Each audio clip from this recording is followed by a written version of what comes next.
All right, guys, SCL just ended. We're going to go ahead and react to SCL. You guys are constantly have been pestering me the whole stream saying that you're really going to love it. You're really going to love it. You're really going to love it. All right, we'll see. So here we are, Star Citizen Live, just as it ends. Let's see. Hello, everybody. Just threatening Pete by, I was going to start with a good morning, Star Citizen. He was just waving me off. Hi, everybody. We're back. Welcome to Star Citizen Live. I'm your host, Jared. We just talked about that. We just talked about that. And if you've never seen Star Citizen Live before, it's where we take about an hour out of the end of our week and we chat with a few of the developers who make Star Citizen and Squadron 42 possible. On this week's show, we are changing things up a bit.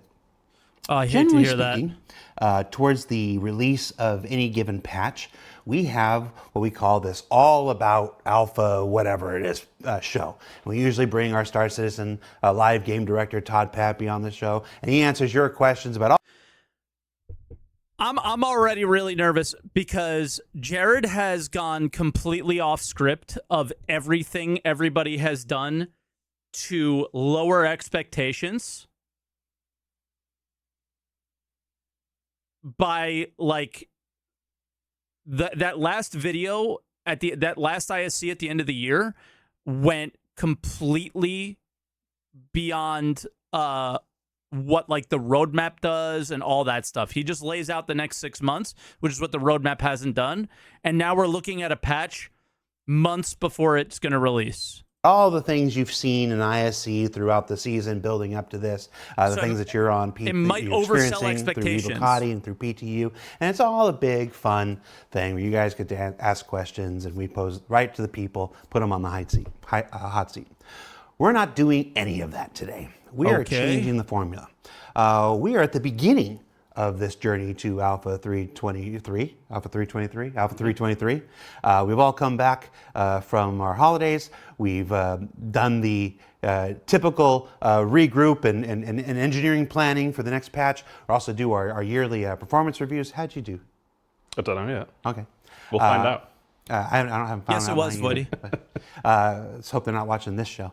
Do the performance reviews, and then we begin this journey towards our next big patch. Because this patch is built very differently than previous patches before, it's going to showcase a whole lot of what you saw, showcased at CitizenCon. We thought we'd do it differently. We're gonna be Babe Ruth. We're going to step up the plate and we're going to call our shot this quarter. And we're going to talk about what's coming in Alpha 323. You're not Babe Ruth of game developers, though. You're not Babe Ruth of the studios. You can't call your shot when you've never hit a home run in your life. At the beginning of this road. How many home runs did Babe Ruth had before he called his fucking shot?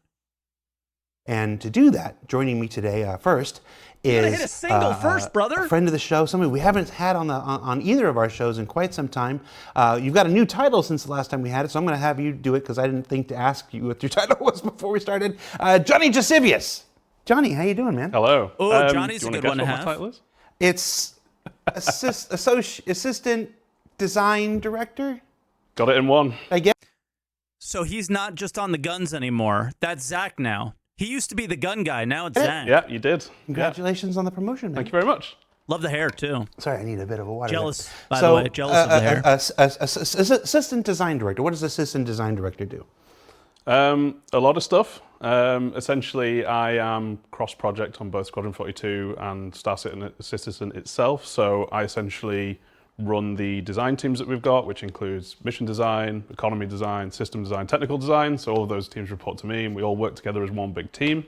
We also work with a lot of the other teams, obviously people like Ian Leyland and his art team, a lot of people that we've had on here before. But essentially, I'm working with everyone in the company more or less to try and, hit the vision that we're trying to hit. You were, folks who've been watching our Star Citizen programming for years now, remember you were part of the FPS systems design He's the guy who made the grenade launcher, guys. That's all I got to say. team. When you went over to Squadron with that big migration, two and a half, 3 years ago? 2 to 3, yeah. Now, you went away to Squadron, hunkered down, worked on all these OP. features in quiet solitude, and now we're bringing all these things back, adding to the already existing team and work of the Star Citizen development team to make Alpha 323 and beyond. Yep. So we're going to jump right into it. So we're going to talk about the things that are targeted for Alpha 323. Now, I want to, before we go into the rest of the show, I want to talk about what that word targeted means. These are the things that the various programs. Okay. I want to tell you what the word targeted means. It means to keep you on the hook and make you think 323 is going to be really exciting. Programming and engineering teams, the art teams, the design teams, these are the features that they're all working towards and expected to have delivered for Alpha. Chat, can we get the whiteboard for, we need to know what targeting means. Can you write it on the whiteboard for me, please? Thank you. 323.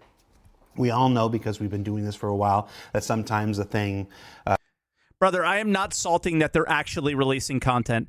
I will do something if they achieve all their goals for like I will do something funny, like you can torture me in some stupid way if they actually meet all their 323 goals. I've been around long enough to see this song and dance before, and I will only believe them when they actually do what they say just one time. Okay, I don't know what some sort of chat chooses the torture if they achieve everything that they say is going to be in 323 here. Okay, come on. Slips, it gets to a go, no go, it doesn't quite make the go, so like that. So this is not a exhaustive list of everything that will come. There are also some surprises. There are also some things that we've designated surprises, things we want you to discover on your own when you log into PTU for that first time. So we're not going to cover everything that we're intending to. But you have Evocati that gets leaked all over the internet at the moment it comes out, and yeah, so it won't be the moment, unfortunately, because it's literally unavoidable at this point. But we're going to cover a pretty exhaustive list. And we're going to start with the stuff that we talked about yesterday in Inside Star Citizen. I hope he's right about we that. We came back on Inside Star Citizen yesterday. If you haven't checked it out, check it out. Not for the average player, though. I guess I'd have to ask you guys that. The problem is you hang out in Twitch chat, right? So you're going to see the people being really annoying here and sharing things that nobody wanted to hear, right? So yeah. I know my experience isn't the same as everyone else. So I don't know, man. New EVA. So new wave EVA is coming along pretty well. When we first started capturing for ISC, we still had to be in squadron builds for a little bit because it was just getting integrated into the Precision universe. Yeah. By the time we went live, it had begun its integration into the Star Citizen universe. How's EVA doing? Really good. Obviously, there's still work to do. Obviously, a big proponent of that, as you mentioned, it was in Squadron Stream. Obviously, now we're dealing with things like networking, and this is going to be true for a lot of the features that we talk about today, is that obviously there are unique challenges that come with putting things into the persistent universe. Yeah, nobody watching the stream's your average player. Yeah, it's looking really good. And obviously, the guys yesterday, if you missed ISC, they did a very, very good job of explaining the systems, but I'll kind of give a quick summary of that. Basically, how we felt previously about the old EVA system is that it wasn't really up to scratch. The player experience and just the feel of the movement wasn't really as responsive and as basically easy to use as we essentially want. So as the game's evolving, we're finding that we're going into these environments where we're making tighter turns, we're going through wreckages, we're trying to do things like that. And if you think about the old EVA system, because you're... How about even simple, I am at like SPK and I decide to eject from my ship and I'm going to float into SPK to try to like infiltrate, I have to hold down W for like 10 minutes sometimes, like if your eject isn't like perfect. So just it being decoupled is a huge win from the start, you know what I Flying mean? around so upright, you kind of have a silhouette of movement that's kind of like my forearm here. But if you think about it now, because we're going into what we've kind of called the Iron Man pose internally, where you're kind of leaning forward, your arms are down by your side, your silhouette is more like this. So you're facing directly forwards. And what that means is, Yeah, obviously, it if you're was a going through smart tight move. spaces, it's a lot easier. When you're rotating, you're no longer rotating like this, you're kind of more rotating like this, so you can fit through those gaps easier, and you're not bumping into things quite as often. And then on top of that, if you're winding your way through, you're almost mirroring a bit like a snake-like motion, and obviously you can kind of fit through all those tight gaps and turns and things like that too. A lot of the comments that we saw Easy on, headshots during boarding. in True. YouTube and on Spectrum and on Reddit had to do with it. It seemed like the next logical step might be like little rockets on the boots, little rocket boots to help propel you. You know, little jet packs. You know, maybe even an animation to do the Christopher Reeve, Superman thing. Superman. Are any of these being considered? In the future, we want to put more emphasis on basically picking equipment that allows you to EVA better. So that might be in the form of, say, EVA jetpacks, not jetpacks, but EVA backpacks and things like that might come with more EVA fuel, because that's something we want to do down the line. More oxygen and things like that for existing in spaces where there's no atmosphere for you to be able to breathe. Cool. And essentially, looking into that preparation phase that we've talked about before, where you're making considerations that, hey, I want to be... If you know you're like a boarding party for a pirate group, like you're going to be an EVA a lot, so you're going to have a different suit than the pilots of the, Mantis would have or something. Like a EVA salvager, I'm going to equip myself with the things that are going to be able to get me there. But until we get other features in, like we showed yesterday, we showed the 0G push-pull, that's not coming in 323. No. And some of these systems we're holding back because we wouldn't really want to implement EVA fuel without having systems like 0G push-pull, because otherwise you might be sat in the middle of space, run out of fuel, you've got no options. You also need to build places to refuel. 100%, stuff yes. like that, yeah. So I'm glad you brought that up. We tried to be very deliberate in our storytelling. We said, this is coming in Alpha 323, and then further down the line, there's the traversal, there's the 0G traversal where you're climbing on the hands. There's the fuel. We changed the work in progress graphic. But I still feel like with this community, you have to be like blaring red lights and be like, not coming soon. Otherwise everyone's like, well, maybe. To say, this stuff is the 323, this stuff is not the 323. Yeah. We changed the music. Some folks, who maybe get their news from other rewatchers or whatever, missed that EVA is 323, but the 0G traversal, that crawling along the hands, and the fuel stuff is not 323. Oh, God damn it. Here. Let me find it. Without mission ends and stuff like this, but yeah. So because of those reasons you just mentioned, we got to build these other systems. 323, but these who maybe get their news from other rewatchers or whatever missed. Did Jared just blame us for the lack of communication towards the backers? Okay. That EVA is 323, okay. But the 0G traversal, that crawling along the hands, and the fuel stuff is not 323. That is down the line. Down the line, Because of those reasons you just mentioned, we got to build these other systems out to accommodate them in a we're the problem. Multiplayer environment. Yes. You can kind of gloss. You have other solutions in a single player game. The mission ends and stuff like this, but.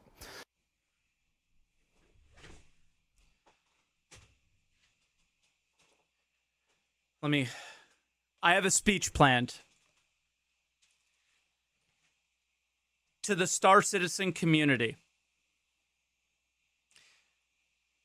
I want to apologize for watching the show together with you guys, the exact same show that CIG created, and for misinforming you,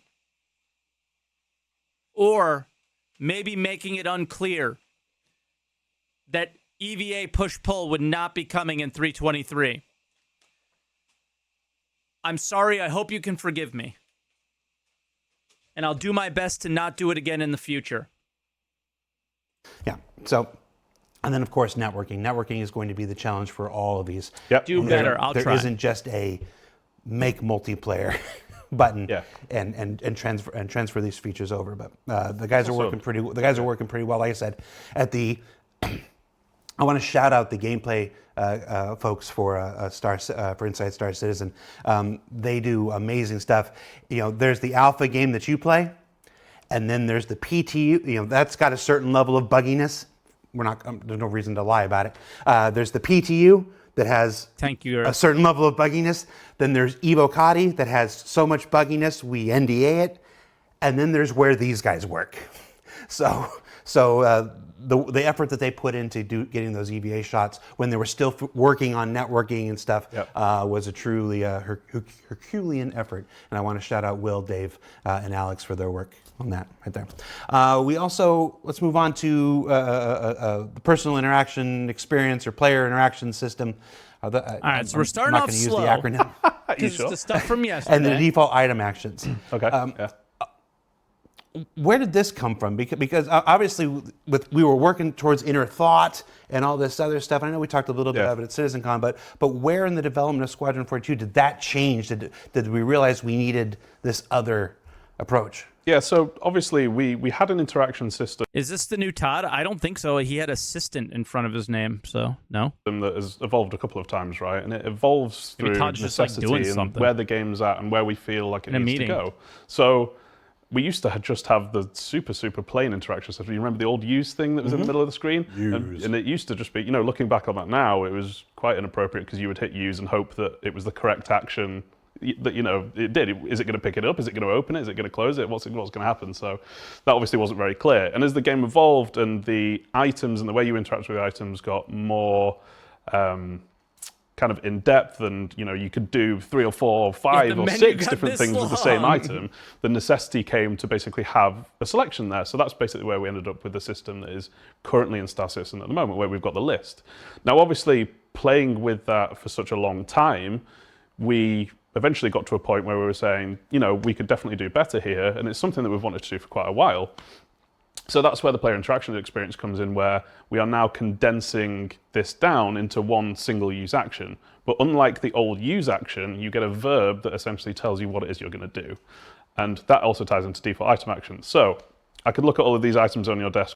So we essentially took 5 years to go from use to change the word use to what you're doing. Right, all of them might be very different from each other. It looks awesome. Your laptop but it's might be great. Like game development is ridiculous sometimes to me. Like it's just so illogical, like unfathomable how long some of these things take. School use action, which would tell me that I'm probably going to hop down and start typing on the laptop. That folder there might be more like a pickup action or an inspect action if it's something that's like a data pad, if there's an iPad on the table or something like that. And that allows us to basically look at all of these different item types that we've got in data and say, this is what we think the default item action for this thing should be. But again, in ISC, something really cool that we showed off is the ability to customize that as well. So we're not getting rid of all of the big list of actions that we previously had that were quite difficult to navigate through, especially in like situations like combat. Combat is obviously something that we've seen a lot of in Squadron. Hold on, I'm in the middle of the fight. Let me go through this long list of things here while I'm getting shot. Yeah, you can envision how that generally goes. In the PU. And again, through the game evolving comes the necessity to change it, right? So I just want to look at a weapon on the floor and hit go. I just want to pick it up and use it, right? Exactly. Yeah. But as I was saying, yeah, we're not getting rid of all of the other actions that you can do with the items. It's just that they are tucked away behind a wheel. For the people who want to customize this experience or use the other interactions on specific items, it's all there, and it's in a slightly cleaner format with the wheel, so you're not accidentally clicking something on a condensed list that we used to have. Some of the comments we saw again on YouTube and Spectrum and whatnot was that as you looked around, on everything. Is that going to happen every single time a player looks around at everything? Is that a toggleable thing? So we've spent a lot of time tuning that. So That's actually a really interesting question, because one of the things that they utilized, and that I honestly think they might end up going back to, is, you know how you have to press F to go into interaction mode?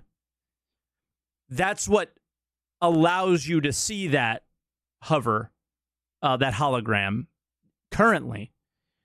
And they stated that they got rid of that and that it would just be in the world. And at first, when people were really critical of it while watching the show, I thought that it was kind of a very nitpicky. And I sort of like the gun rack, I think, is the one that probably everybody was really nitpicky about. And I think I understand maybe where they're coming from now. Whereas if I want to see that, I can press that interaction button. Maybe we could toggle it on or off in this situation. I don't know, but I can see their feedback, and I think it's valid. But at the same time, I'm fine with it the way it is. Many games do this. Why break the cycle of what already works? You know what I mean?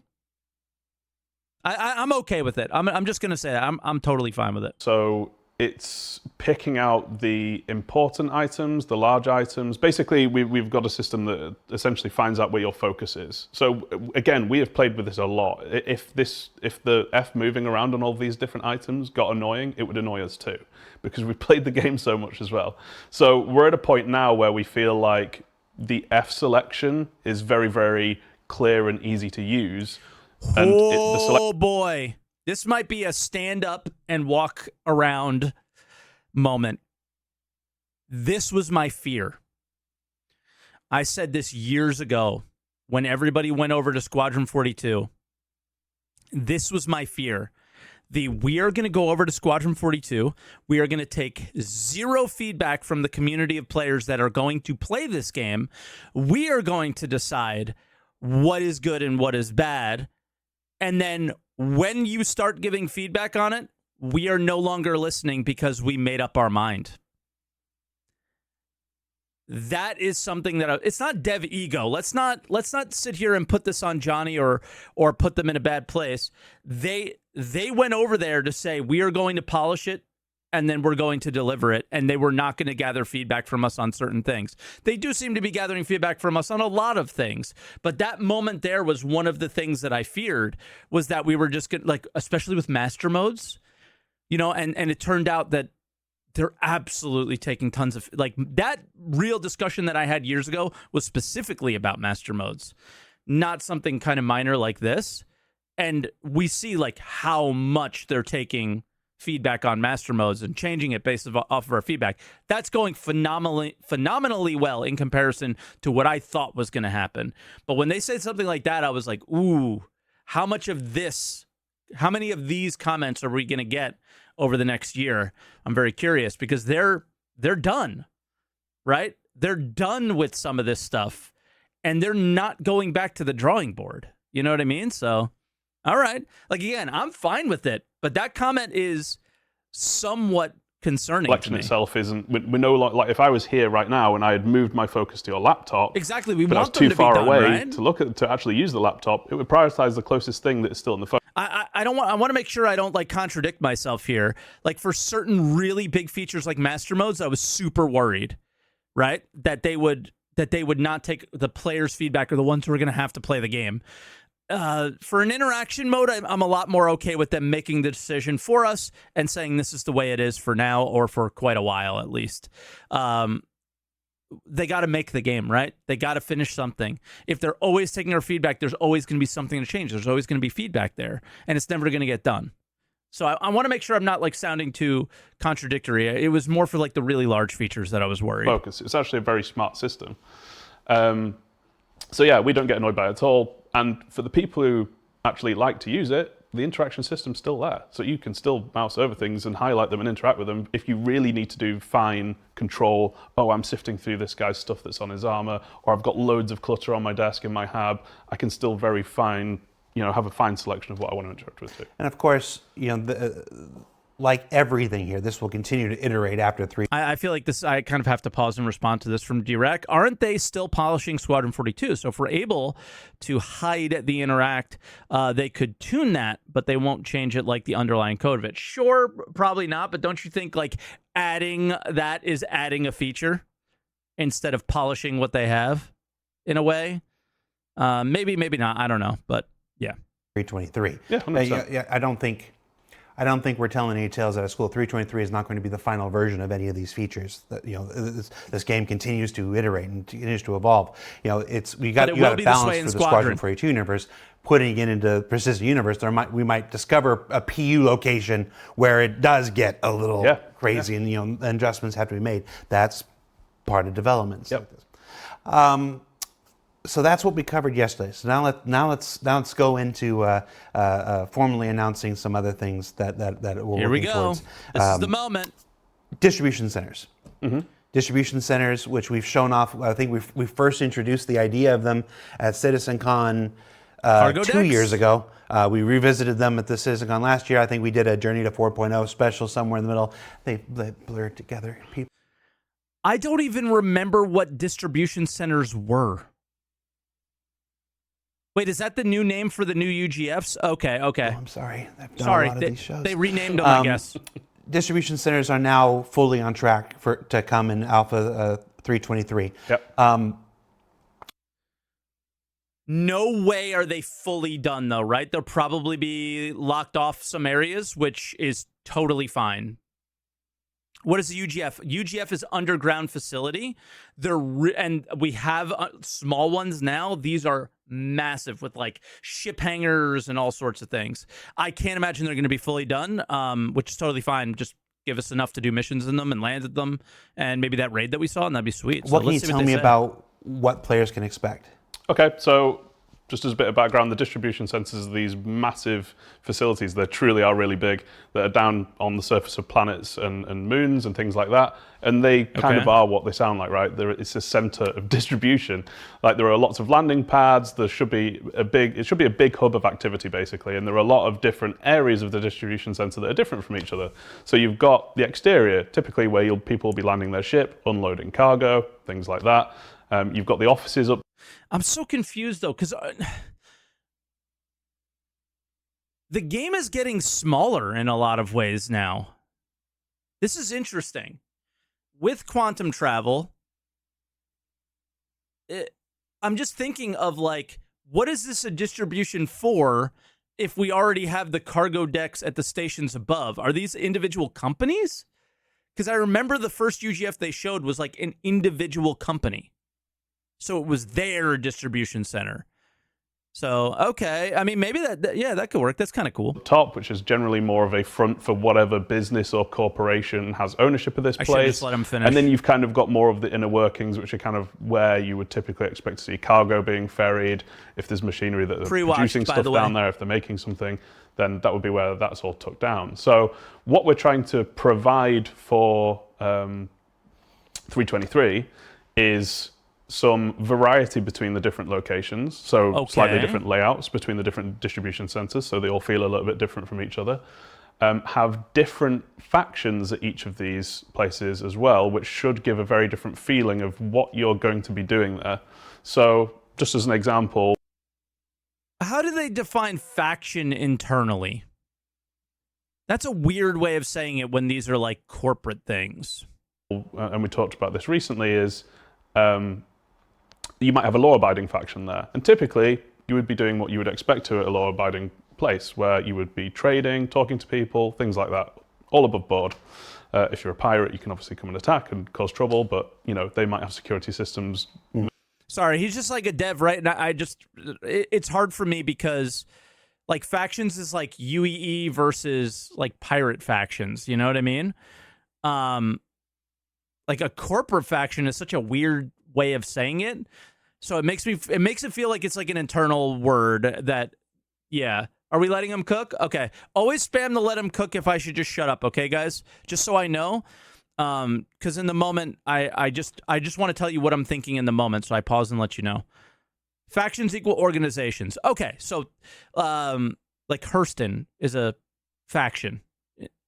Gotcha. Made to deal with you. You might Hurston also have Dynamics. a hostile faction that's take over one of these things Thank you. that a corporation maybe previously had, and they came in and took over, and that would be a very combat focused area for you to go and play in.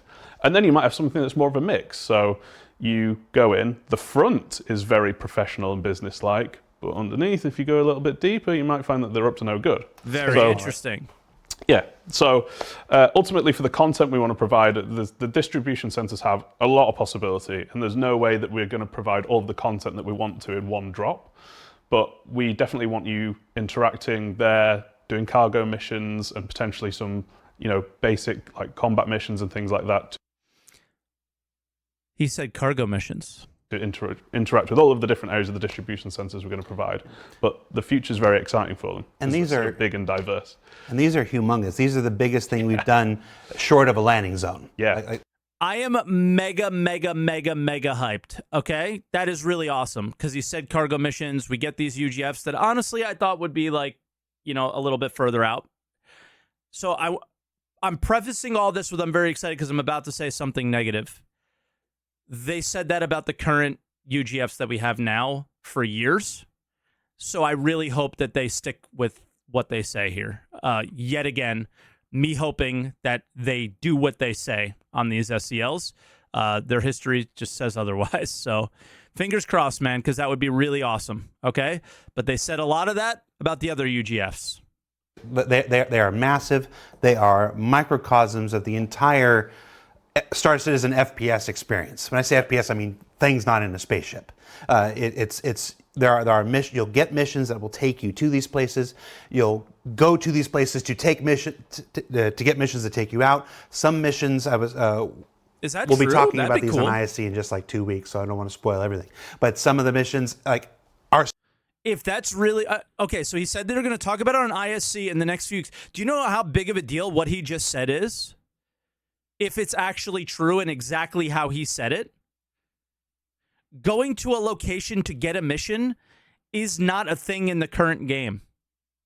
The only way you get missions is by using your Moby Glass. That's it. Right? There's no other way that you do not get random missions in the game. Am I right? I just want to make sure that I'm like 100% right here. The only way we get missions is by pressing F1.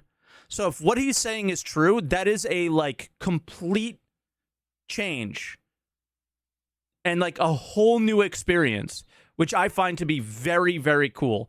Also, there's a cow in space in Pyro. What the fuck? So yeah, like maybe proper mission givers, maybe proper like RPG like quest givers for the first time ever is like actually a really, really big deal. Like actually cool if what he's saying is true to the T, which is hard to say if it is. But given that he's making an ISC on it in 2 weeks, he's probably already done the interviews, probably already knows the content. So okay. Self-contained within the distribution center. They're that big that you can do the. Yeah, like even if it's a mission board without a quest giver, that is a massive improvement to the game in my opinion. So that's awesome. The entire loop within the distribution center. Yep. Hi, Daisy.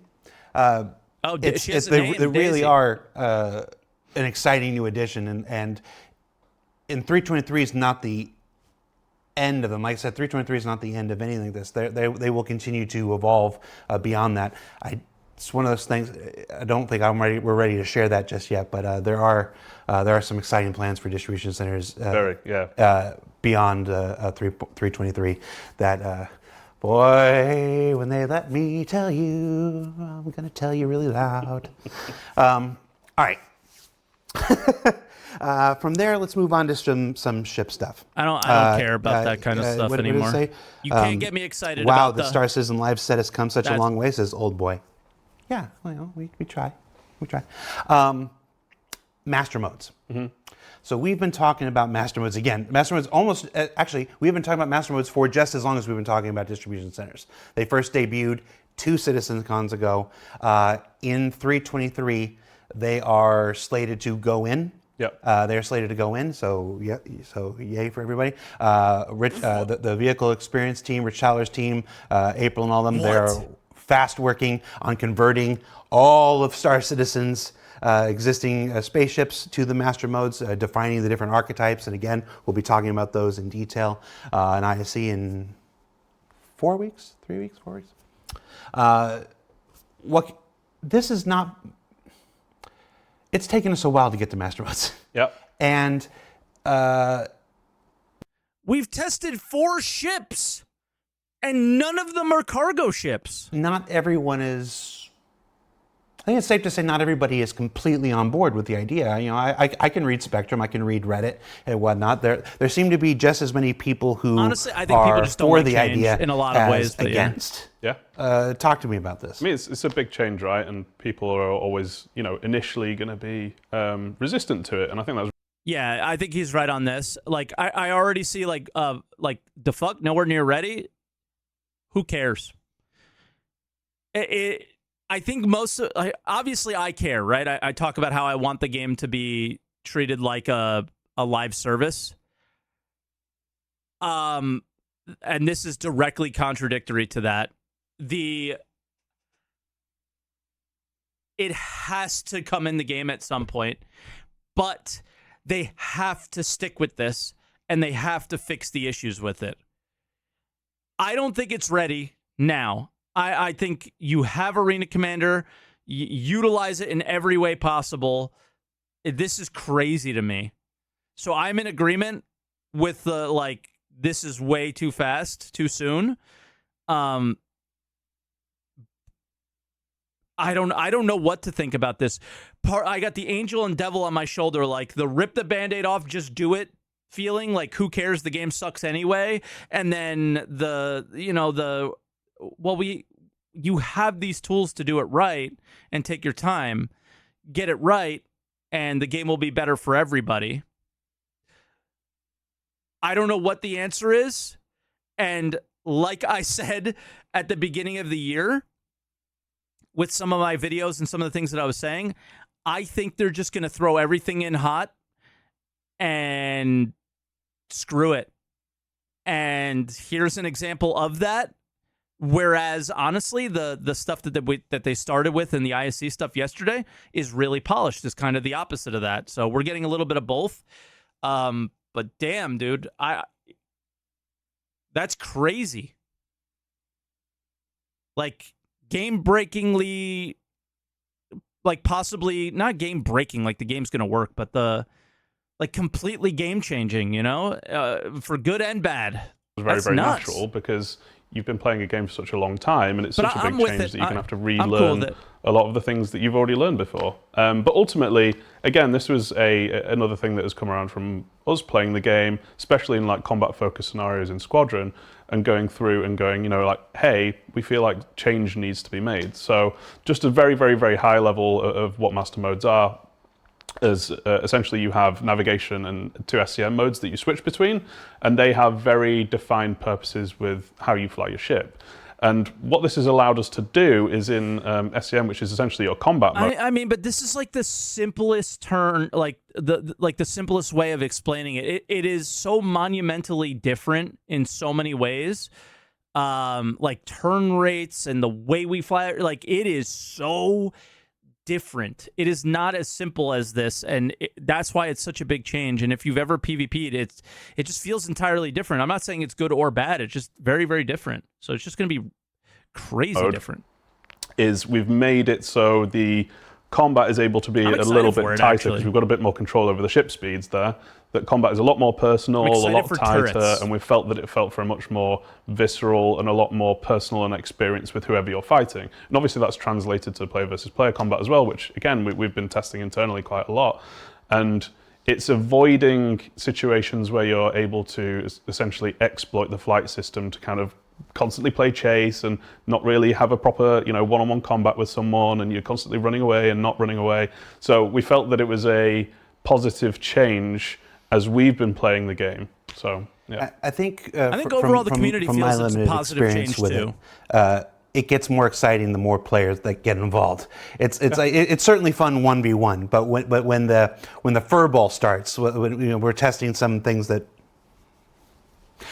where more and more players are jumping in and stuff like this, and when I'm seeing the battles with like 15 people involved, 25 people involved, it keeps them all tight and compact. Yep. And literally the screen can be filled with ships this way, and it's a much more visceral experience. It's a game changer. We've got such beautiful ships. We've got amazing VFX that when you're shooting at someone, you typically in the past haven't really been able to see because you're hundreds of meters, if not kilometers away from people. It seems a real shame to not be able to see some of that stuff. You're basically just interacting with the UI. So this bringing you closer together is just.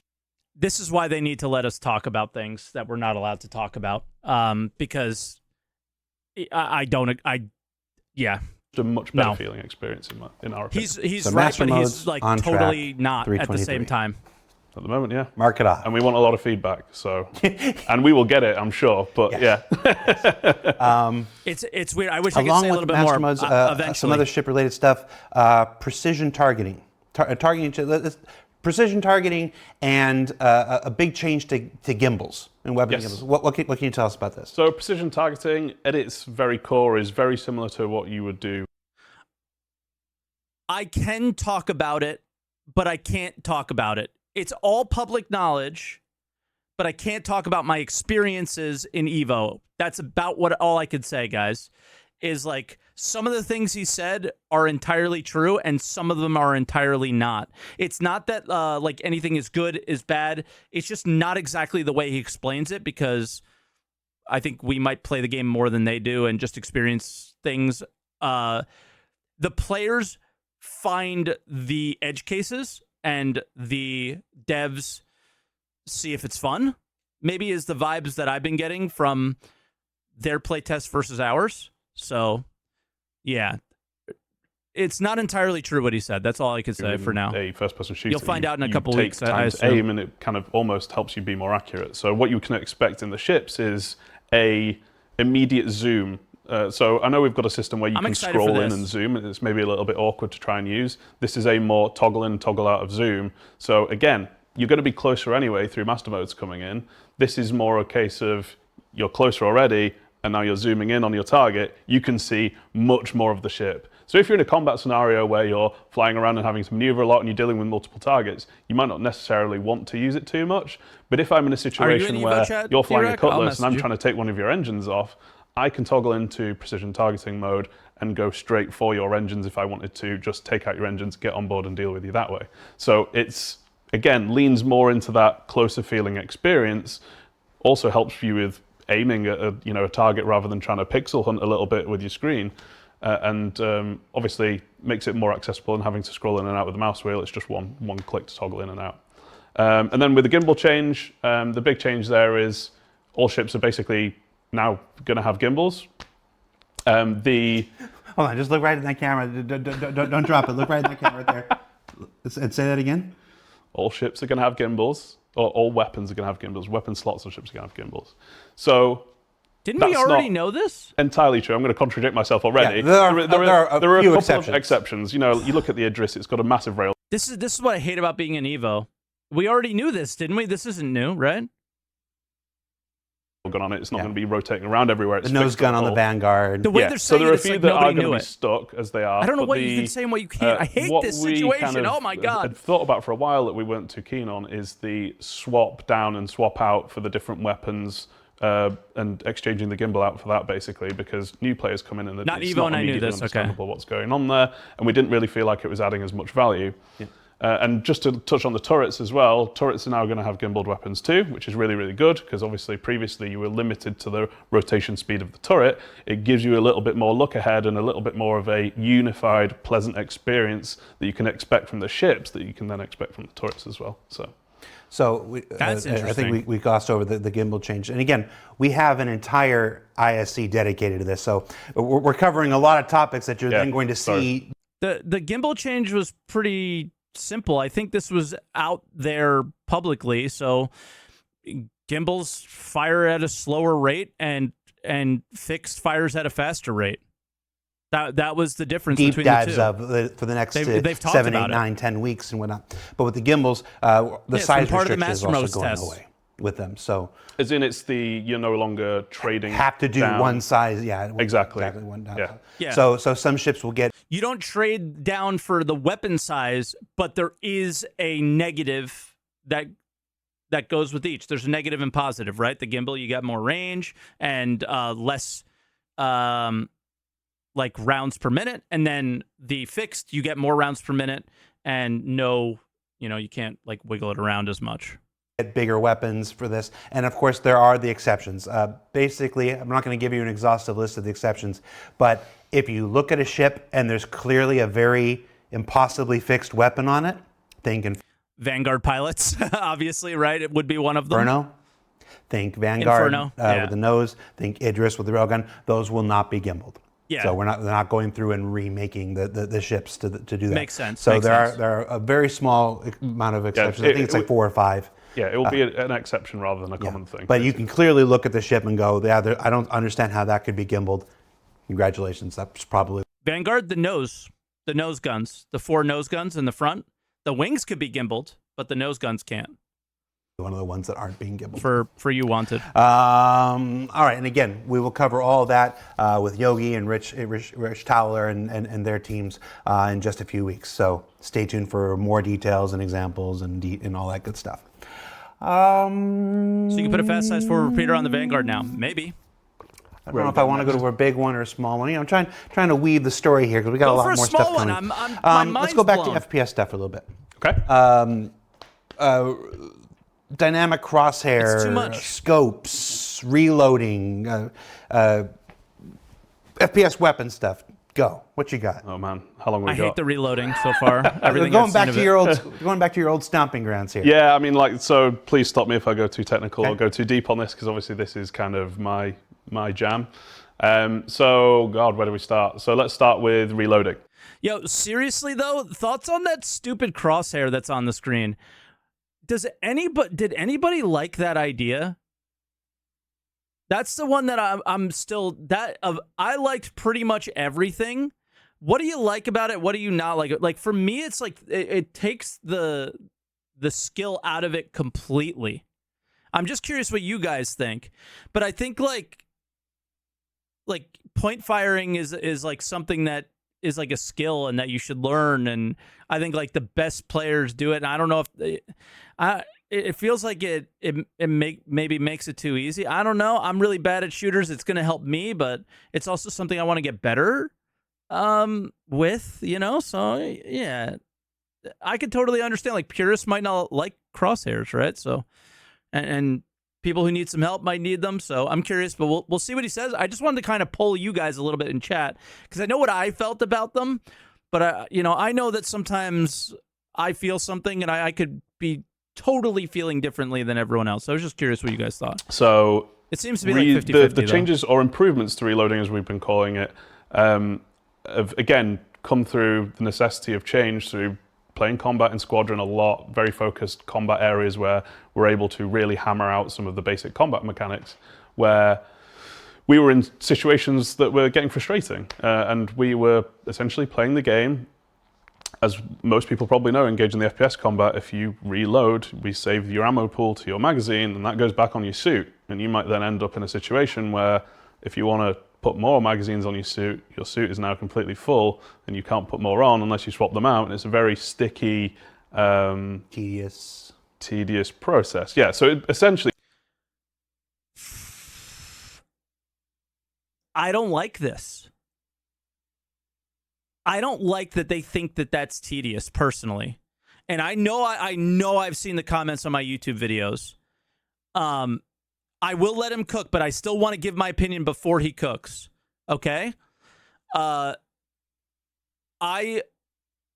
like the idea of having to pack a magazine. I like the idea and I don't like the current idea of how much ammo you can hold. Okay? I like the idea of you needing to hit your shots and not having unlimited ammo. Okay? So the backpack magazine idea, some of the things are iffy. You can't have a wrong opinion, Thunderhawk. You can't just say I'm just wrong on this because I have an opinion that are in other games that are good. Okay? That's not really how this works. I respect your opinion. I hope you can respect mine. All right? That's just, come on. Okay? It's kind of silly to think that way, okay? I hope coming here, not everybody would think that way and just think you're wrong completely. We can have a discussion about that, okay? Yes, because I know what he says next. Shut up. I just said I was going to share my opinion then. So we're trying to remove steps there rather than get rid of the realism that you have with basically having magazines that contain the ammunition. We want to keep that, and down the line we may still want to lean into doing the magazine stripping through a proper animated system. What we really wanted to lean in to at the moment is just an ability to be able to condense the amount of ammunition down that you've got. So that's what we call ammo repooling, and that is an interaction either on the weapon or in your inventory that lets you essentially go, this weapon, I would like to condense all of the magazines for that. Your character will play an animation while it's happening. It's quite a basic one. And then it will take a varying amount of time depending on how much ammunition you're shifting. So as long as it plays an animation, we're cool. If I'm doing LMG mags, that will take longer than say if I'm doing pistol magazines that might have 10 bullets in or so. Because just so you know, again, we don't want to cover everything we've seen up to this point is that it was magic. Okay, at CitizenCon, they took 2 magazines, they put them together, and they magically became one. That's not this, so we're cool with it. Okay? For every aspect. We want to save some stuff for Torsten's team when he's on in a few weeks. This is a weird show. This is not a show that we've done before. We're essentially spoiling the entire season of Inside Star Citizen this quarter, if you haven't figured that out. So this is basically everything that you can expect to see on Thursdays for the next 9-10 weeks as we go. Thoughts on that? I kind of like it. Talk about it a little bit. Get us excited. And then go deeper into it with video and all that stuff. I like this format so far. Dynamic crosshair. Okay, dynamic. The only thing is what are the next SCLs going to be for the rest of the rest of the year? It's going to be. So how'd you get into game development? That's the only problem with this. Crosshair. So again, this came through necessity from playing combat so much. It was essentially a situation where you don't always have time to aim. Sometimes you want to just shoot your gun in a desperate situation, and it's really nice to have an indicator there of where it is you're going to shoot. So we came up with the dynamic crosshair. It essentially gives you an idea of what sort of spread you can expect from your weapon, and we essentially simulate spread through a spread cone on our guns, just because we don't want the gun shaking all over the place to kind of generate it. So we do add some spread on there, and essentially the more you fire, obviously it changes, the more unstable it is. The dynamic crosshair basically tells you where you're going to be shooting. Now, what we've done, and this kind of leans into some down the line armor gameplay that we're going to be leaning into, where we want to make the armor sets and things feel different and give them a unique purpose, is this dynamic crosshair is meant as a combat feature that you get on combat helmets. So if I'm, say an engineer or something like that, I don't necessarily need a dynamic crosshair for my gun because I'm not really going out and doing combat. You might get other benefits from wearing engineering gear or medical gear or whatever, but this is something that we're obviously leaning into long term, and this is one of the first features that we're bringing out for combat suits. All right, now what do we think about it? I still don't like it. Personally, I still like the idea of combat being like a more skillful. You ADS to have your aim, and because my worry is we're never going to ADS. That's my worry. I don't know if I'm right in worrying that. Yeah, I'm going to wait before having a full opinion, obviously.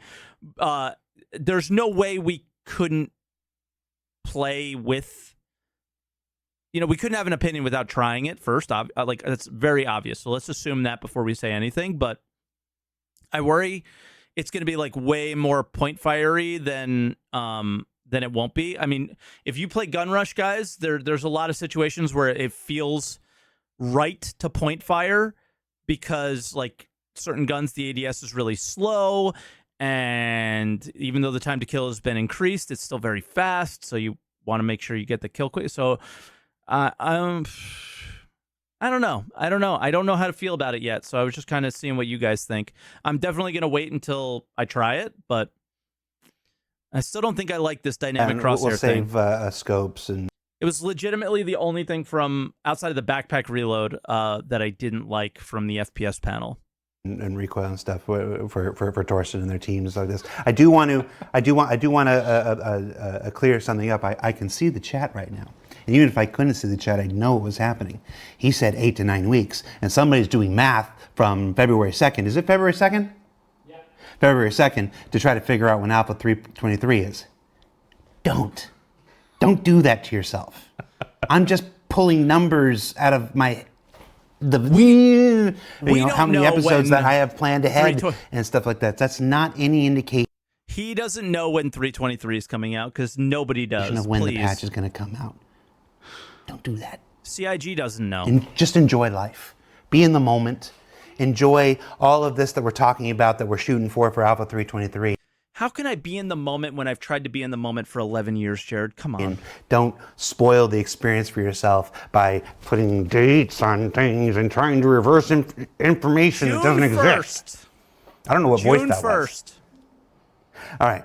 I'm calling it June 1st. It's possible I've been doing this too long, JJ. Maybe. And it's only the start of the year. All right. You mentioned the combat helmets, and so sorry. Let's talk about the visor and lens stuff in ISC yesterday.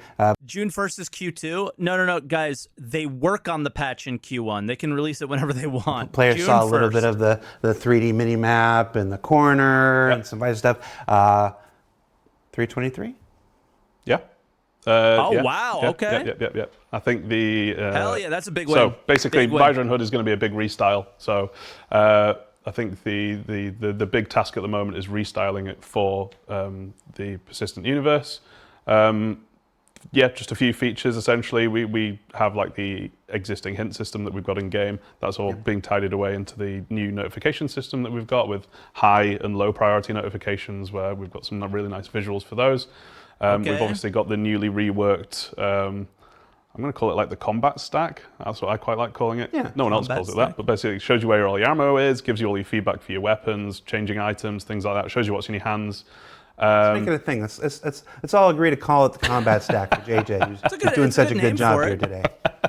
Then on the left-hand side, we've obviously got all the widgets for things like your health, environment, all that sort of stuff. Okay. We've got the compass that's going in too, which is, we've got the compass. It's Compass in the video. is big. You can already see it. Wait, an actual compass? Well, Like I can tell what direction I'm going? yes. Like no more which direction am I going? I can go. That's north.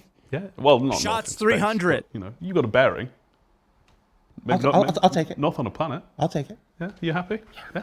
Okay. Good. And then obviously one of the biggest ones is the mini map, and the mini map is amazing. It really is, and chat. it links into what we're doing, which we can talk about in a little bit, with the star map on the Mobiglass 2, which is basically the area map. I'll make very clear now, we're not doing all locations. Yes, I was just about to hit that. With the mini map, because obviously there is a lot of space and areas to mark up. Yes, I was going to say, let's talk about that. The mini map does not just exist in a vacuum. Yep. Every single location in the persistent universe has to be marked up in order to feed that information into the mini map. I'll go ahead and say, because I talked to John Crew about this just yesterday, the ship team is working diligently to get as many of the ships as possible marked up for 320. Same with landing zones. At least okay, so you just said same with landing zones. I was like, is it just going to be ships? Okay. explore your ships with the mini maps and stuff, and then maybe a couple locations here and there. Yep. And then that will just continue. Patch after patch after patch will just continue to mark up more and more locations. All right. I mean, that shows us that like engineering's probably pretty far off still, right? So if they don't have the ships in the mini maps, then how do we have engineering? So Eventually, all of the PU reaches parity. Yep. So it's going to be really easy to find your way around everywhere once it's done. So you can. I also still hope they do the like we have to buy the maps kind of thing that we saw at CitizenCon. You know what I mean? Like where they didn't have the map of the landing zone, but they purchased it. That would be just like a nice little gold sink to have. I would love that shit. Just get a view of where you are, where you want to go, set a route, all of that good stuff. Okay. Yeah, buy or do it yourself kind of thing. You got to walk the whole joint or a good percentage of it. Should we lay it on them? I mean, we're right there. We're right there with the mini map. I don't even know We where did you're a going to go. couple small ones. You don't know where we're going to go for the Oh, mini yeah, map? no, okay, now you've said that. Should we lay it up? Oh, Sure. star map, obviously. Say it. Star map. Star Yeah. map. New star map. I don't get as excited about the star map, guys. Like I was way more hyped for other things than I will be this. Because it's a quality of life fix and it's not a new feature, if that makes sense. Like I totally understand the excitement, but I think that there's things that I just like I'm so much more interested in. Like we have a little bit of time. Like I'm curious what else we're gonna hear. But yeah, new star map, that's a big deal, obviously. Yeah, so It's just not on my big quality of life three, improvement from where we're at right now. And again, From we're changing it because it's the current star map is difficult to use. It's not clear, you don't get enough feedback. Like some things are broken, He said some things are broken. Yeah. Go ahead. The whole thing is broken. We've spent a lot of time on styling it, making it very clear, making it very easy to use, done a lot of testing ourselves of just playing around with it. We've added some new features to it too. So essentially a estimated travel time if you set a route somewhere, search functionality. That's not a new feature. It just probably is better displayed now. That's in the current star map, just so you guys know. Which is all fairly basic to start with. We'll obviously come back just more on count that later, seconds. but or down the line. But essentially, if I want to go to Hurston, I type in Hurston. It takes me to Hurston on the map, and I click set route, and then I go. Like it's that's smooth. I don't understand. Why can it be so easy? I don't understand. Yeah, it's been a long time coming, and we're obviously very Big very quality excited of about life, it. for sure. I have so many traumas, though, JJ. What am I going to do with all my traumas? You have to find new ones. That's what you have to do. Create more. There will be new traumas, guys. There will be new traumas. And then from the star map, let's just go way to the other end of technical stuff. With a little thing we showcased by Sean Tracy and Andre at CitizenCon, the character customizer. Yeah, the character customizer is super cool. So along with all the new scans of characters and all the new basically look people that you're going to be able to customize from, you've got basically two ways of customizing a character now, which is very exciting. You've essentially got something that allows you to do a DNA blend, which is that's what we call it anyway. So you're basically taking your head on one side, which is what you currently have. There's basically a bank of heads on the other side that you can flick through and look, I like these particular features. And what you can do is you can select one, go, I like this person's nose. I can then go on my slider 0 to 100% and go, I want to go all the way to having their nose, and I want to go all the way to having mine, or I want to go somewhere in between. Is so he it describing blends the the current? two shapes together. And you can do that for the entire head. You can do it for ears, nose, eyes, we already brow, have that? lips, all that sort of stuff. Okay. The second way of doing it, which is a very cool one, is I don't know what we ended up calling it, but essentially you are grabbing anchor points on the face. So let's say I grabbed my brow and All right, I would love a quality of life update in 323. It's fix SCL's audio. Holy shit. was looking at it from the side and I drag my mouse to the right-hand side and try to pull it out. What it does is it looks through our bank of heads that we've got in the back end and essentially tries to translate what is there to what you're doing with the mouse.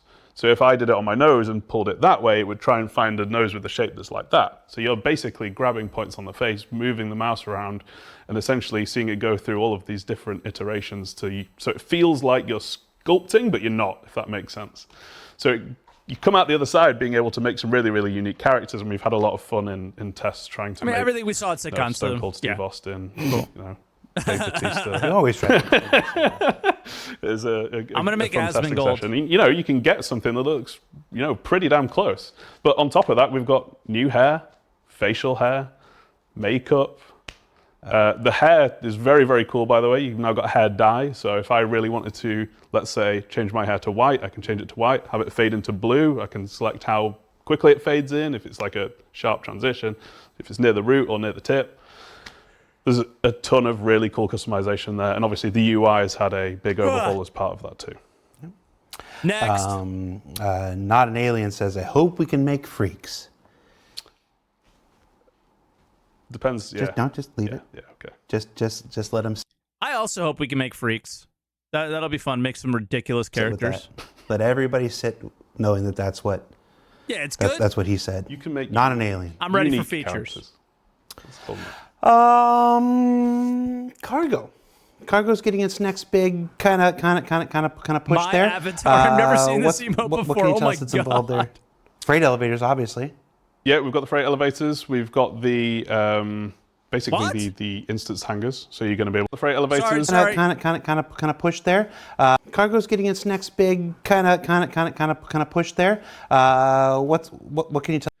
You want to see me freak out the way you guys freaked out about the fucking star map? Else that's involved there? Freight elevators, obviously. Yeah, we've got the freight elevators. We've got the basically the instance hangars. So you're going to be able to go to your own hangar. You're going to have your freight elevator. You're going to be able to spawn your ship. The core part of the experience is that you essentially go to your freight elevator. Will have a kiosk with a nice new UI on it. You can then interact with that to essentially go, what's in my storage? So the regular inventory area storage is going away. So it's much more physically based in your hangar storage. It's very much more personal. Okay. You then go, I want all of this stuff, click, click, click, click, click. You fill up or see the freight elevator filling up on the UI. You then click a button and lo and behold, all your stuff's just come out the ground. Nice. And then it's up to you to load it into your ship. What about timers? What about timers, bro? What about timers? Come on. So as part of that, we'll also have things like hover trolleys. We've obviously got the tractor beam that's usable in there too. So you can then wheel it over, start loading up your ship. And it's a much more representative feel of what the cargo experience is going to be like long term. It's a lot in 323. Oh yeah. We're not Oh, yeah. done. We're not done. I'm so excited. I want to start wrapping this because I want to get to our next talking point here. We're not sharing everything that's in 323. Can I sneak into your hangar? Everything I know about it that they've said is I don't think you can. If it's instance, you just won't be able to. Like, if you're not in the party, you're just going to get sent somewhere else if you join in the elevator. That's my guess. It's an instance, right? If they call it an instance hangar, that's all we got is an instanced hangar. So I don't think there's going to be any like griefing going on there. I think you're just going to get teleported back. I don't know if we like that realism. I personally am okay with that. I don't think anybody that's uninvited should be able to just break into your apartment in like Hurston or something whenever they do that. I just don't think everything needs to be a PvP zone in the game, right? That's always been my feeling. Those are the places where I just want to chill. And if me and the boys just want to chill, we can, right? Like we gotta have some chill places, just some, not everywhere, not most of the game, some. And I think that should be one of them. Your apartment, your instance hangar, and that's it. Like, you know, maybe like some seriously locked down systems, like a haven for new players or something, where players do the new player tutorial, stuff like that. Outside that, I don't know. What if you land with a stowaway? Okay, now you're convincing me that, yeah, this is weird. There are still some things we want to keep secret. There's still some, obviously I also don't want to spoil an entire season of ISC. We've already covered so much and stuff like this. But you can also expect things like the Blockade Runner mission. If you remember, we covered that on ISC sometime last year, maybe in Q3 sometime. The Blockade Runner experience that we talked about then, that's targeted for 3.23. A big update to Xenothreat that we're not going to share just yet. We're going to let players, that's one of those things that we're going to let players experience for yourself. Xenothreat and a sort of a pre-Xenothreat thing that's got a name, but I'm not going to share the name today. I want to see if people can suss it out. But Xenothreat's getting much, much bigger, much broader, and much more interesting, personally, from my perspective. Okay. That'll roll out. That'll start to roll out before 3.23, and then into 3.23, if all things go as planned. Interesting. The looting stuff, the looting stuff. Oh, the looting Looting stuff. stuff. The new looting stuff that we saw at CitizenCon is going in. There's a new shopping app. We haven't showed that because the guys on Team Kian's team actually are working on it right now. We'll be showing that in ISC hopefully in about 5-6 weeks. When we go back to Team Kian for even more stuff that they're working on, they got a whole lot of stuff in 3.23 on that team. Okay. And then some economy stuff. Talk to I've me. been doing this a long time. Fucking we haven't talk to me. we haven't talked a whole lot about economy Sing stuff. sweet nothings and into it's my rolling ear. MMOs and stuff like that. So for the economy stuff, we're actually going to take a quick break, and we're going to bring in 2 members of our economy team who have never been on video before. We've never actually Let's go! put a showcase on the people who are down in the trenches doing the economy stuff. So we're going to do that in a minute. So we're going to throw it to a beautiful scene of Pyro 2, 4, I don't remember which one. Joining us now are members of our UK economy team, Andre Tony and Nick. Z. Andre, Nick, Oh. how you doing? Hello. Hello. Thank you for having us. Anyway, so this is your first time on any kind of video stuff. Economy is not a topic we often talk Are those suspenders? What a Chad. Holy shit. about on our video stuff. It's not a particularly visual topic. So, but there's some big changes coming in 3.23, and then we'll continue on to 4.0 and stuff. So we wanted to start this conversation that will continue in the weeks He leading looks in. like an economist. Before He we has get into that, suspenders. let's introduce yourselves. Let people know who you are and what you do. So Andre, you're closest. So we'll start with you. Hey. Who are you? What do you do? I am Andrei. I'm the lead. He hasn't even said a word other than I'm Andre, and I want suspenders as subscriber loot, or like rare loot in the game, something like that. Economy designer. The lead economy designer. What does the lead economy designer Just because do? he exists. Not much. But Well, he's figured the show out. but I disagree with the fact that economy is not cool. I brought all my spreadsheets, so I'm going to prove you wrong. You just live your life in spreadsheets. Of course. Yes. Okay. Yeah. Nick, Yeah, hi, I'm Nick, and I am one of the economy designers. you looked at your notes for that, didn't you? I saw you. I just, All you had to do was say your name and just what to, you did. and just you to be looked at your sure, notes. just got to be certain.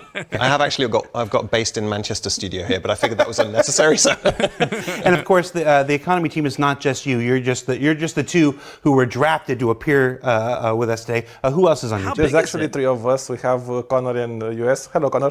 He's probably Connor. most certainly watching us right now live. yeah. What's up, Connor?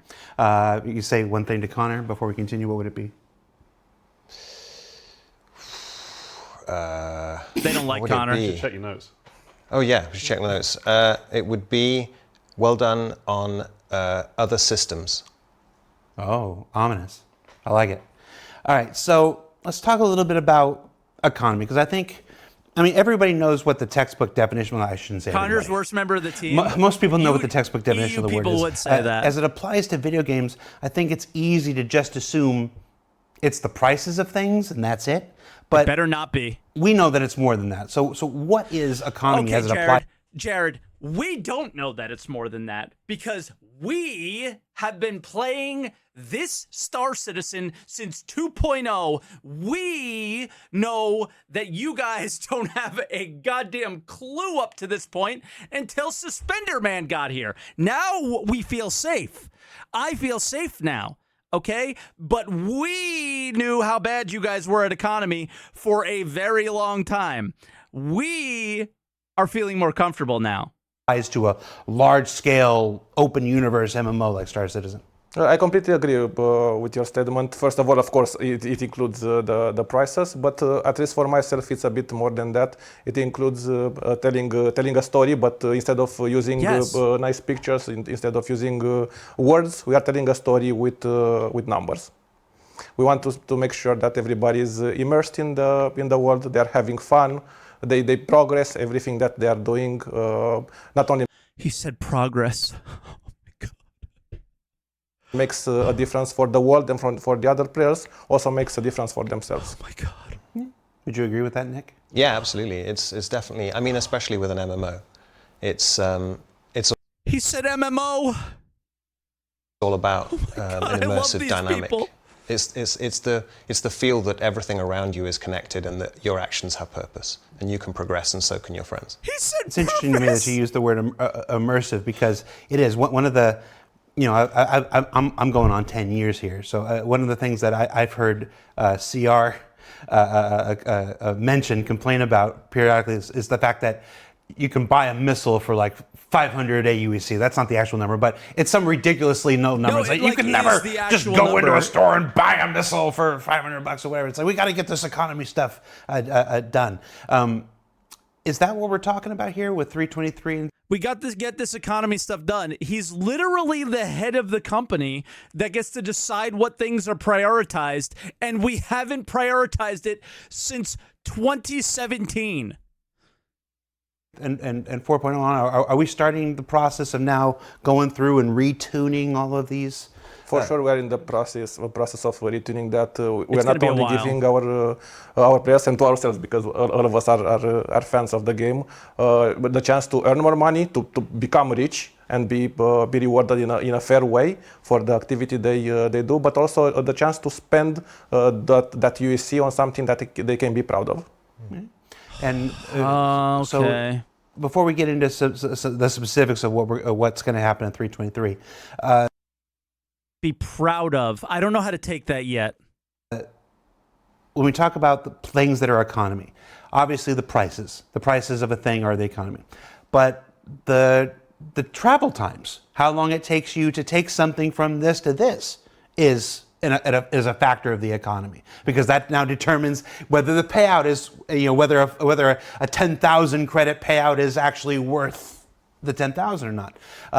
How long it takes you to get your ship back from insurance is a factor of economy. Definitely. What else am I not thinking of? Those are very good examples. And going back to immersion, it's almost like level design. We want to find in the places that we go and explore the things that we would expect to find there, and their prices to be according to, for example, to the distance from where they are produced. The players to have access to the resources that they need and they want.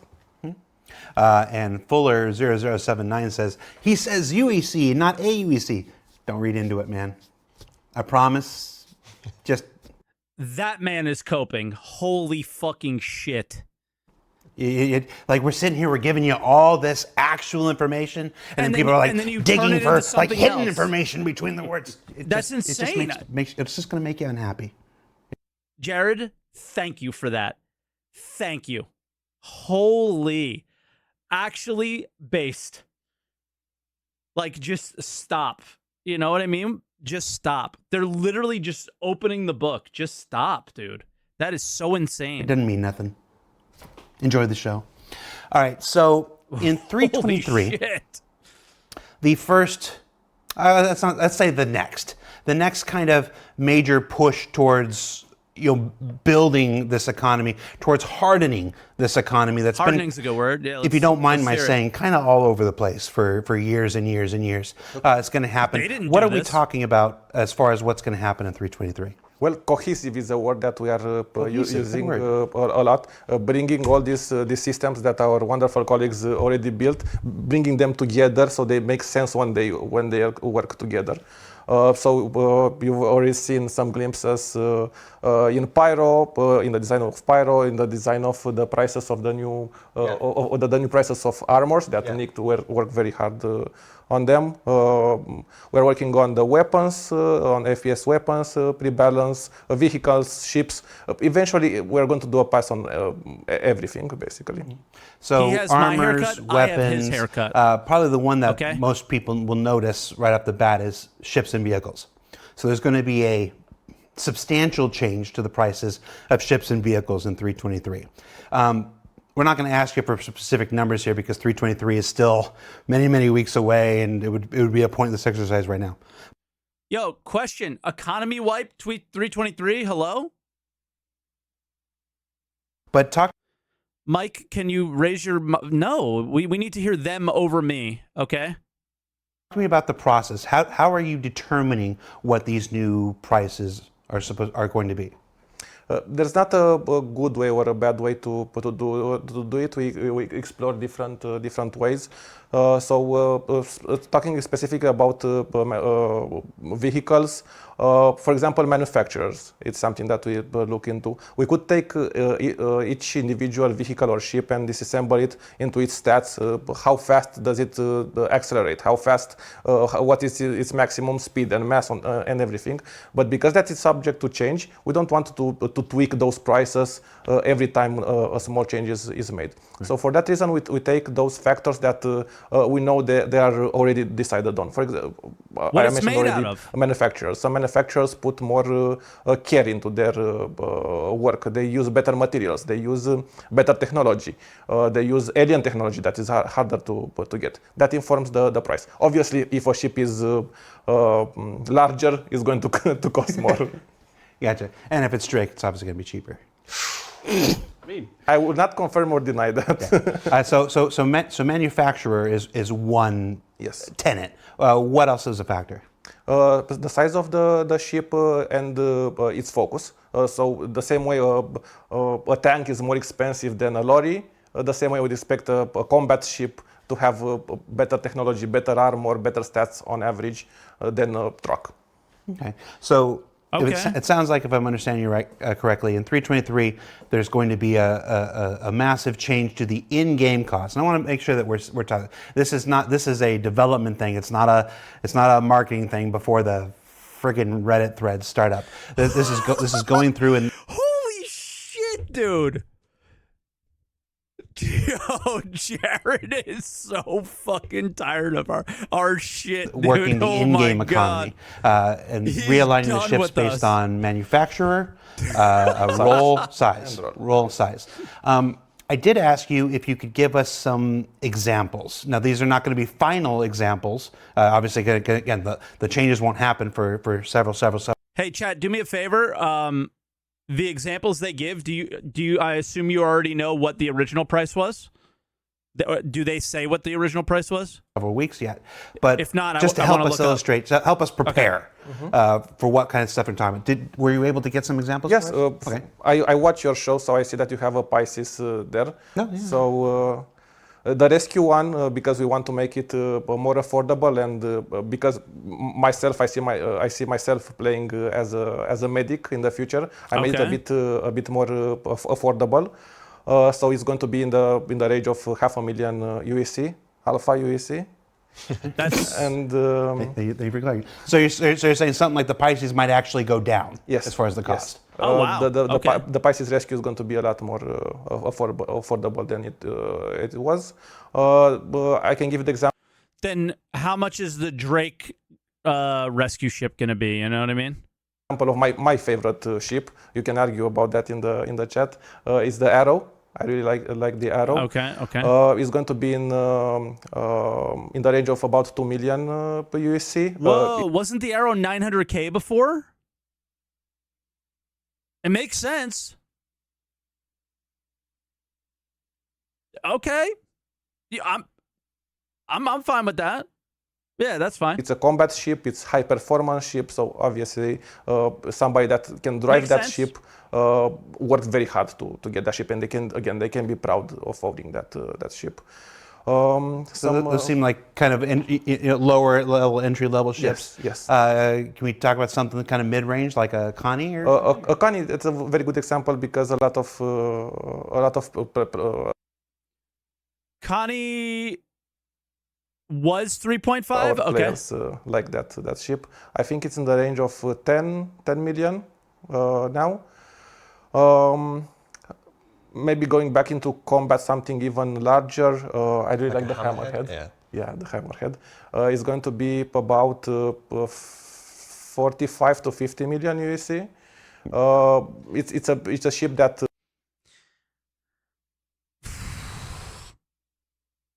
I gotta say, I don't know how I feel about it right now.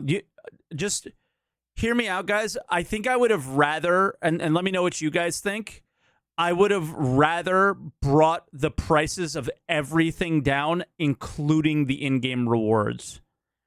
Like, I don't want to get to the point where we're dealing with billions and trillions of gold in a game. Does that make sense? So, like, I would have loved if we brought everything down and allowed... Because, like, yeah, inflation is going to happen in the game on its own. So in a year or two after the game comes out, where are we going to be? Right? So, like, yeah, I would love to see us, like, drop some zeros. And, yeah, it's easier to balance when numbers are big, though. I don't know, man. I don't know. I'm just... The amount of digits is going to be crazy, you know? It's a multi-crew ship. You. So I feel you. Like, when we get really down to the small, we also don't want to deal with, like, pennies, right? So I get it. It's a tough balance. But once you hear, like, 40 million for a hammerhead, you're like, all right, what's how much, like, I don't know.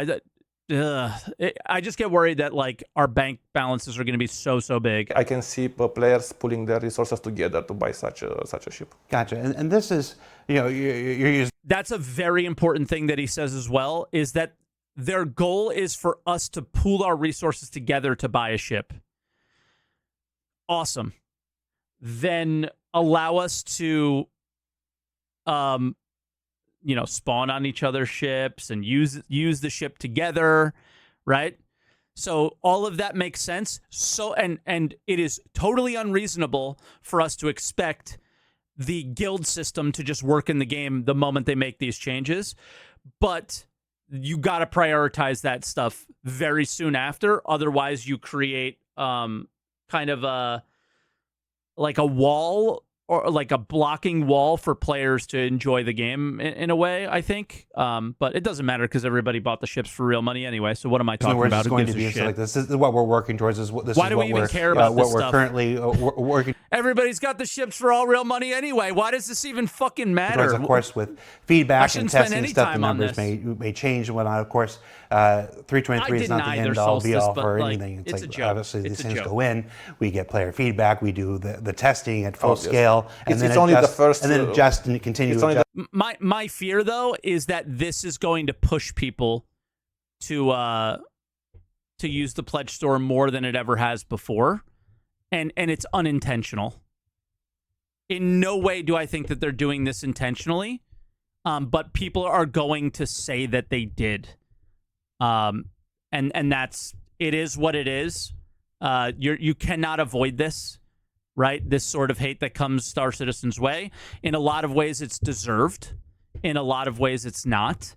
Yeah, that's the problem. That's why I think you need to allow the orgs to work together and use the ships together and it not be owned by one person. And then it will take that need to go to the pledge store so much down enough to where it feels like you're playing a game and not playing a store, you know? The first pass the economy team is doing. But this is a conversation that's that's been waiting to happen for years and years. Like we've always. I don't think it's been a secret to anybody who's played Star Citizen that like I said, the economy has always just been kind of this. We'll get to it. We'll get to it. We'll get to it. We're here. We're getting to it now, for lack of a better term. So Alpha 323 is that next push, but it's not the last push. It'll continue to be balanced, continue to evolve. I'm going to ask you for like okay. So we did a Pisces and an arrow. Asking for we some did help. a constellation. Let's go to the far end and just see if we Say can 890 jump, get some of how that sticker much? shock out of the way. What are you thinking for something like an 890, For example. for example? You like the 200 mil? nicer things in life. Oh well, or I'm just trying to work the sticker shock here. So Origin, fancy manufacturer, 890, super big on the size. 200 mil? What are you thinking? And I'm just gonna hold my So let's alpaca here. For let's make a list. Do you want gold on the walls? Do you like the marbles in the bathrooms? What do you need? Give me the worst case scenario. What are we thinking? Worst case scenario. No, we are talking about luxury. We are talking about Origin, a manufacturer that it's famous for 890 putting mil, so yeah, much fuck care it. and so much quality in their ships, and I'm thinking in the range of 70 million USD. That's it. Okay. Somebody that has an David, I need a jump, loan. they can be proud of it. It's all right. That's honestly Are too we going to low. be able to sell virtual kidneys? Is that a thing? Look at him. He's the FPS guy. But then again, well, here's the reason why everybody's saying it's too low is because we were making 10 million credits a second in the current game, which these two guys nerfed. Okay? And rightfully so. So everyone's feeling that way because of the amount of money you have in your account right now.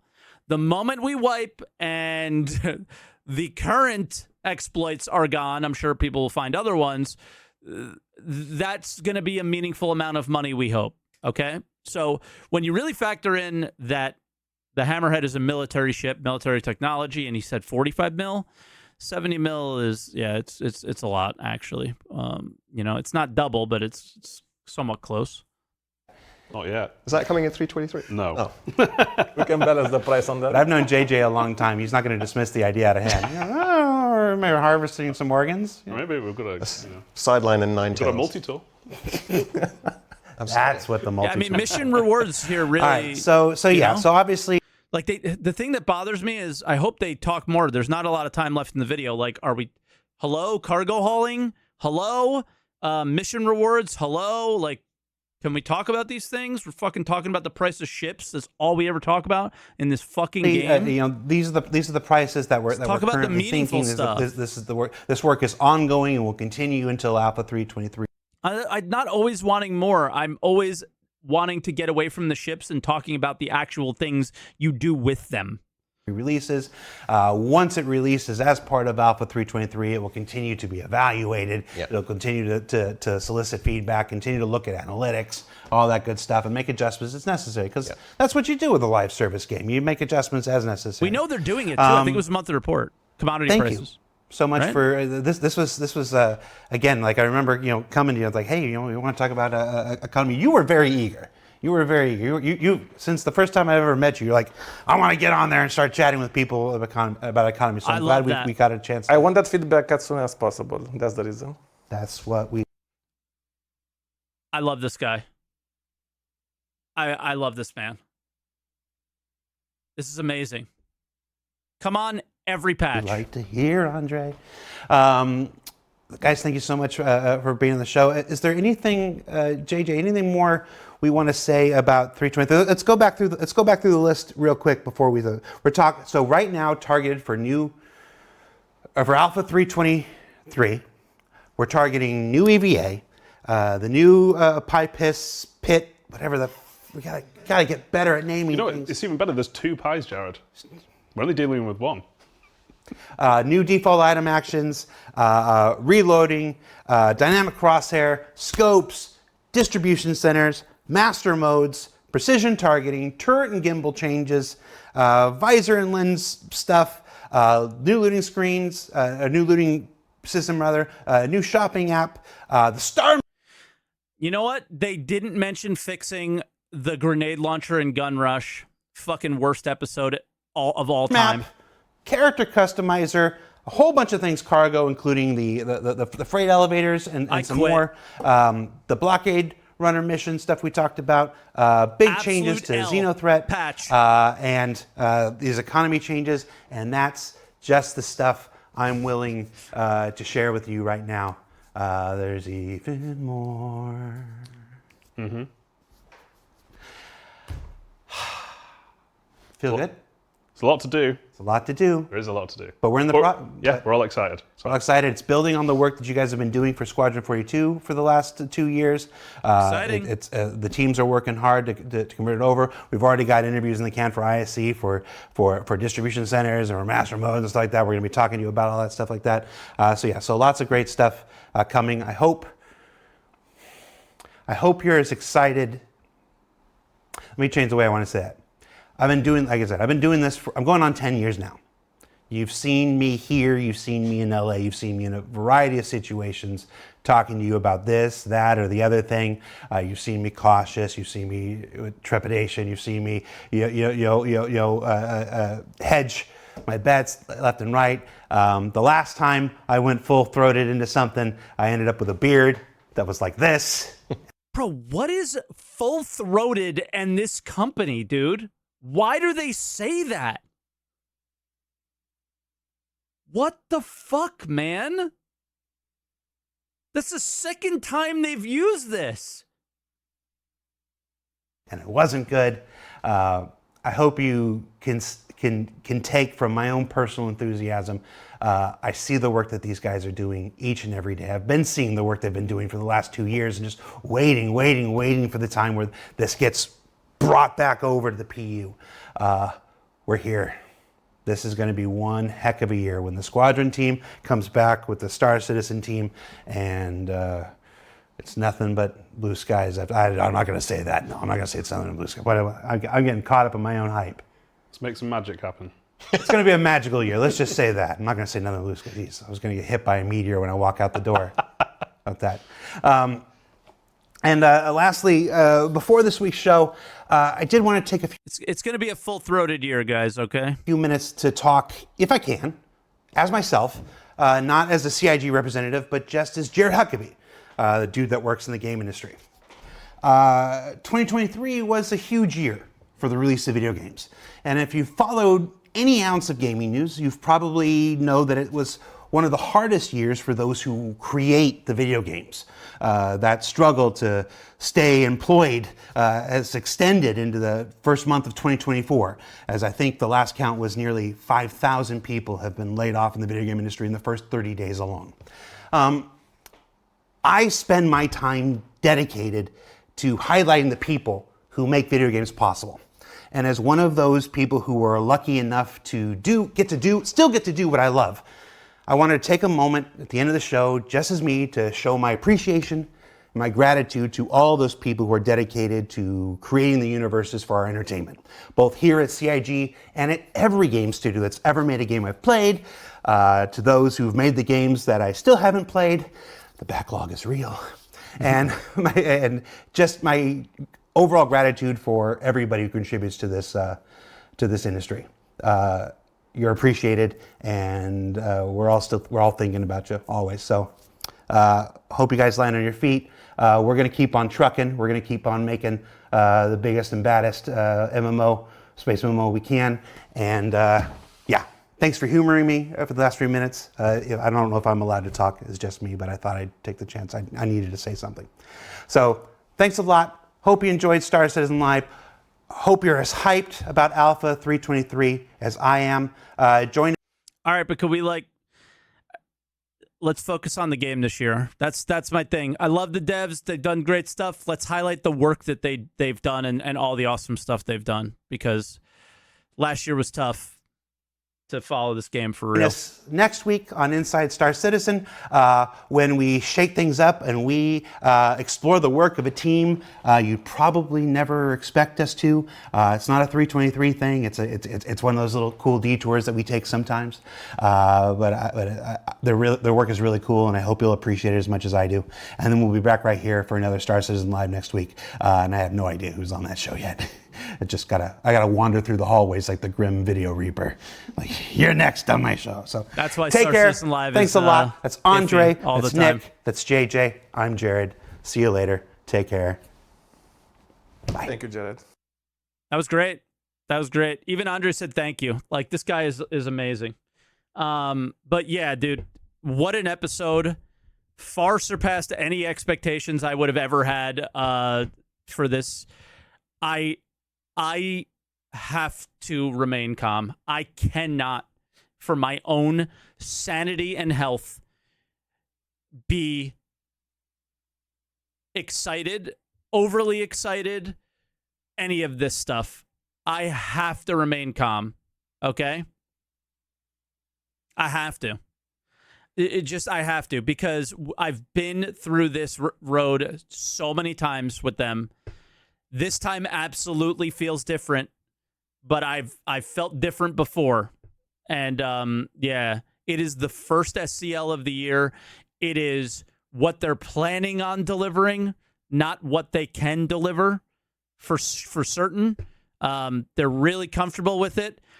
They're going through a lot of stuff where on the marketing side of it looks like we're really reaching to try to make as much money as possible.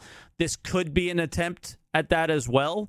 And I have to remain calm, but I am really struggling to remain calm because a lot of that stuff sounds really, really awesome. A lot of awesome quality of life. A lot of things I didn't expect to see at the beginning of the year.